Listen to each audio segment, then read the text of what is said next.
Hello, Steve Lance here with Discover Options, and welcome to this edition of the Market Reports. This is for Friday ending January 27th, getting ready for Monday, January 30th. Today we have two market reports for you. First, the S&P 500 Condor Butterfly Timing Report for those of you that like to trade premium neutral strategies, time premium collection strategies. And then finally we have the statistically based directional likelihood report on the S&P 500 as well, and the current now I would love for you to subscribe. Just click on the subscribe button, and then also we have a before we get going, we do have a free ebook for those of you that haven't gotten this yet. You can click on the link and get Simple Steps to Options Trading Success by Jim Graham and myself. Fill out the information and we'll get that to you right away. All right, let's take a look at the market condition as it exists after the 27th on Friday. We define market condition in this way. We have the trend where we're above the 50-day moving average. In terms of price action, we had an upswing day and then a downswing day there on Friday, an upswing day on Thursday, then a downswing day. All this is occurring when the 15-3 stochastic is above 70. Okay, it's above 70 and it's above its 3-day moving average. And so all that creates a current condition that has been duplicated probably about 90 times since January of 2000. You know, this definition here that we just described has been done, the market's been in this condition roughly 90 times in the past. And so we're going to take a look at that in the context of both of our reports. And first we go to the Condor and Butterfly Timing Report. I'll go over this, and then later we'll get into the weeds and the methodology. But for many of you that already understand that, we'll just get right straight to the numbers, okay? So this is the timing report. So since January of 2000, there's been over 4,200 daily closes above the SPX. Of those, well, 4,269 actually exactly. Of those, 64.9% have been favorable for selling premium, where the actual 21 bar movement was less than the SIBO skew adjusted implied movement. Okay, 64.9 have been favorable. Also during that time, okay, since Jan of 2000, okay, the current condition detailed that I just went over has occurred 97 times. Of those 97 times, 70.1% of the bars have been similarly favorable for option premium selling. So what does that mean? That means that that this implies an option premium selling edge of 5.2%. You take 70.1 minus 64.9, 5.2%. So statistically, it's more likely than usual that Friday's bar will end up being favorable for market neutral option premium selling. Okay, so that's the timing report. There's a 5% edge going into Monday. Okie dokie. All right, let's go to the market likelihood report. And so we see here are lots of red numbers, meaning that the volatility bands are getting struck less often historically, coming off of the market condition that we've just had. All right, and that's what the red numbers mean, is that the volatility bands get struck less often. We have 3 to the upside, 3 to the downside, 5, 10, and 15 days out. And those are historically out of those 99, well, yeah, this is they rounded it to 99 here.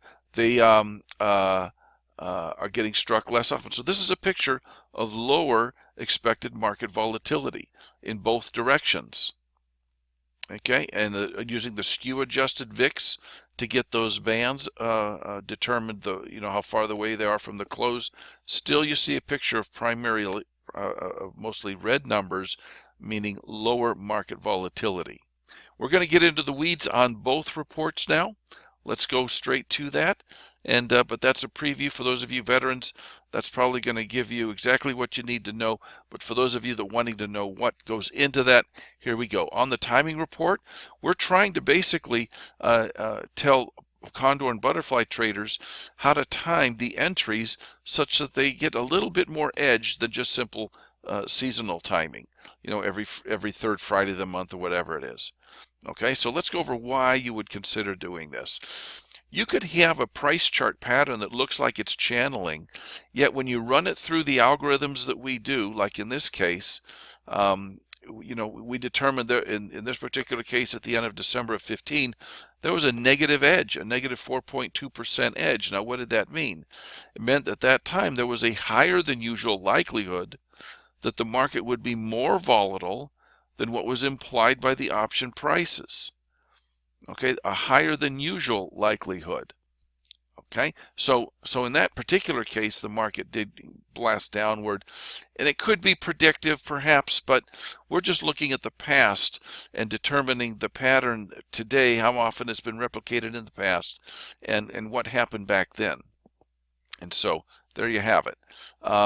Here's our current condition, and here's the question on the table.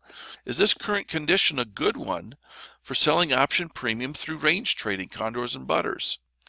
I already went over the current condition, and so to answer that question, we have to explore two types of volatility and compare them. Actual volatility, okay, meaning we observe how much the market actually moves from a given close. We observe implied volatility, what the market move is predicted by the option prices, and then we compare the two and label bars either favorable or unfavorable in hindsight. Favorable for selling premium through range trading. So here's an example. Let's just go to the methodology of looking at the actual move, the 21-day actual move. So if you could take a close, you go forward 21 bars and you ask yourself, what's the farthest distance that it moved away from this close? And here it went to the downside clearly, far more than it went to the upside over the ensuing 21 days. Okay, in this case it went down 50 points. 50 points works out to about 2.4% of a down move, and we can actually graph that move that you see down there. Okay, now the question on the table after we know that is, at that time, okay, April 28th, I believe, what market move was being implied by the option prices then? All right, and in this case, when you run the numbers, the skew adjusted VIX was implying, no, this wasn't skew adjusted, this was either direction, 4.4%. 4.4%. Now that's higher than what actually came about, right? So in that case, that bar, in hindsight, turned out to have been a favorable one for selling premium neutral. The implied volatility was higher than what actually came about. The implied move was higher. So we're going to paint those bars blue, that turned out to have been favorable. We're going to paint the bars red that turned out to have been unfavorable, where the ensuing market move was much higher than what was being implied. Okay, so here's what we do. Now that you have that concept, we're going to ask ourselves historically what percentage of all the bars going back, what percentage were favorable. Okay, then that gives us a benchmark. Then we ask ourselves, of the bars that match our current condition, what percentage of those were historically favorable for selling premium? And then there could be a difference, and that represents the edge. Okay, so here's what we have when we go back and look at all 4,200 plus closes. 64.9% of all the closes going back were favorable, were blue bars. You can see a few of the red ones here, 35.1%, were unfavorable. Okay, now with that number in mind, we now go of the bars that match our current condition, what percentage of those were historically favorable? Well, it works out 70.1, okay, of all those bars, and there's only 4 of them showing up on this screen here, but roughly 90, 97, 99 in the past. Of those 99, 70.1 were blue bars. Turned out to have been blue bars. So now that means we have an edge then of 5.1. There's a higher than usual likelihood that the market would be less volatile than what is implied by the option prices. And so that's what goes into that Condor butterfly timing report, and that's how we get that number. Okay, so for those of you trading condors and butters, you have a little bit of an edge right now statistically. Does it guarantee you're going to have easy waters? No, you still have almost a 30% chance that the market will move more than what was being implied, but you know that at least you're operating in an environment that is better than usual. Okay, statistically. Okay, before we get going, make sure you know that we have a great curriculum at Discover Options. We provide a curriculum for the beginner, intermediate, advanced trader wanting to get to a managed money expertise level. It could be in futures or in equities, in stocks, ETFs, and equity or indices. And so we have the equity track that takes you there, the futures track. Lots of courses here. There's option overlay information under the puts and collars curriculum, and then the covered calls as well. Check it out. Go to our website, look at all the classes we offer, and then you can call us up. We'll be glad to go over that with you and to help you get to where you want to go in as fast a time as possible. Okay, here is the market likelihood report. We went over this already, and here's the question on the table. Looking at our current conditions since Jan of 2000, how often has this occurred? Roughly 99. And what did the market do in terms of direction and volatility? Okay, we know what we know this current condition. Wouldn't it be interesting if from this current condition we knew that maybe almost, 9 times out of 10 the market finished up in 10 days? Okay, or what if it was a huge, turned out to have been a real bearish? Maybe 9 times out of 10 it went down out of those 99. Okay, well, we need to have the methodology to go and discern that. So we're going to take our current market condition and just run those numbers. Here's how we do it. We do it through price distribution. First, we want to understand the historical distribution of price. Okay, then we're going to understand the distribution of price after our condition develops. Okay, now you compare the two. A potential tradable edge exists when the two are significantly different. All right, so let's go and take a look at this. How do we do distribution of price? How do we measure distribution of price? We use 3 volatility bands above the close and 3 beneath the close. 5, 10, and 15-day, 1 standard deviation volatility bands placed from each bar's closing price. They're 1 standard deviation away. We use a 20-day historical volatility number, and these are normally distributed. Here's an example. You take these are 10-day bands, and so we have a 10-day band up here, a 10-day band down there. Price can. The question on the table is, did price go up and hit the upper band, go down and hit the lower band, or wobble in the middle? So let's go take a look. What happened? Boom! It went up. So for that particular close, we record that the market hit the upper band. Now let's take a look at this close. Right there. Here's the upper 10-day band, the lower 10-day band, and in time, what happened? Did the market hit either band? Let's go take a look. And we could see that it tried to get down to that band, failed to, so it hit neither band. Now here's what we do, is we're going to look at the distribution of price from every close. And we are going to record from every close how often price struck the upper and the lower 5, 10, and 15-day bands. And here's what we have. And boy, cut and paste is just the bane. Look at that. It is the 27th. Okay. So of the 4,269 occurrences since Jan of 2000, price went up and hit the upper band 29.3% of the time. It hit the upper 10 and 15, 23%. It hit the lower 5-day band and the 10, just a little over 29% of the time. And then it hit the lower 15-day band 32% of the time. So this is the benchmark distribution of the market since Jan of 2000. This is how price has been distributed from each close. Now, let's go and take a look and understand the distribution after our specific market condition develops. And what we're going to do is look at the distribution after the close, okay, or at the close. Okay, what if, now wouldn't it be interesting to know what the distribution of price was if price went above Friday's high? And then we're going to measure that in the past. We're going to go back in time and we're going to say, okay, now there's a time when it went above the high. It didn't right there, it went below the low.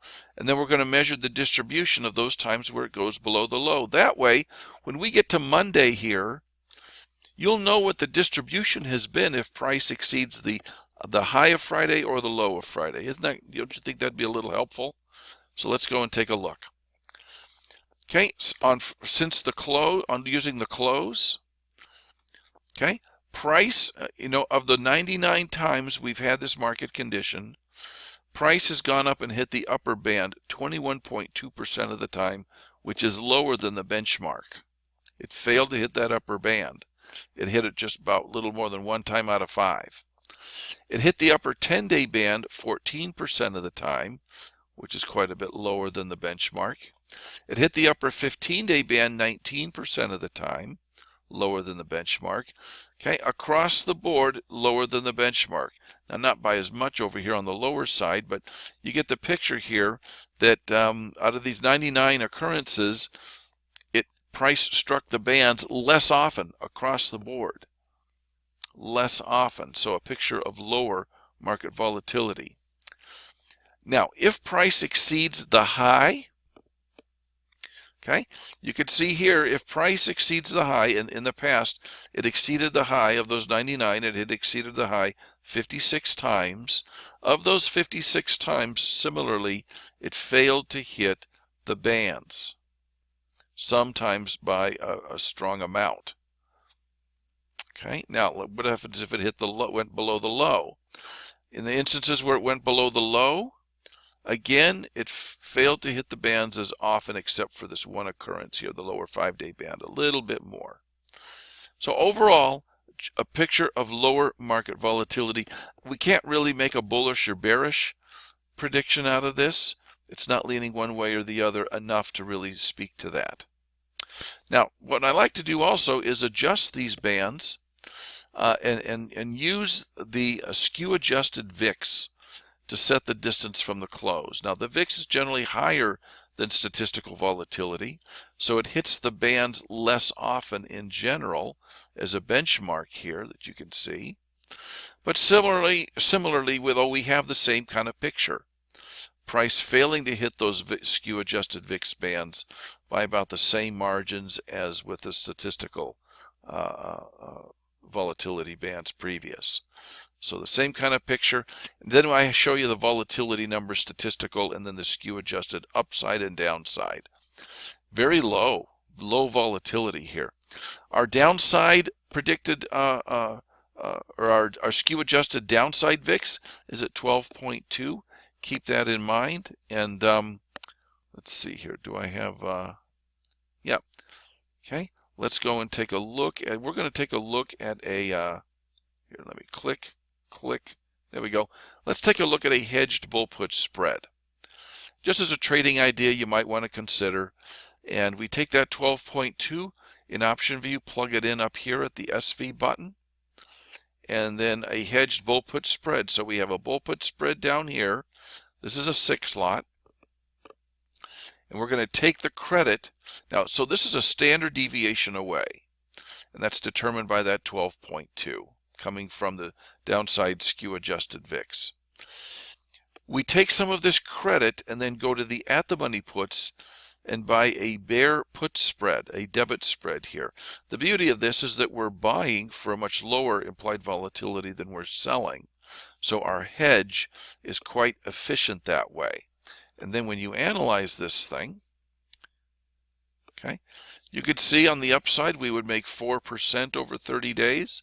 Not too bad. If it did go down, we have the potential of making more than 3 times that at expiration. So long as it doesn't go down that full standard deviation, the trade works out really well. And if it does, it looks like we're risking 2.5 No, we're risking 1.5 times what we could make on this downside move here at expiration. Okay, the price chart with the profit zone looks very favorable. The market would really have to tank for us to lose money here. If it wobbles around or goes up, clearly we make money on this. So it looks pretty nice. Folks, thanks for joining us. I'm Steve Lentz with Discover Options. Give us a shout, give us a call, check out our website. We'd love to do business with you. Thank you.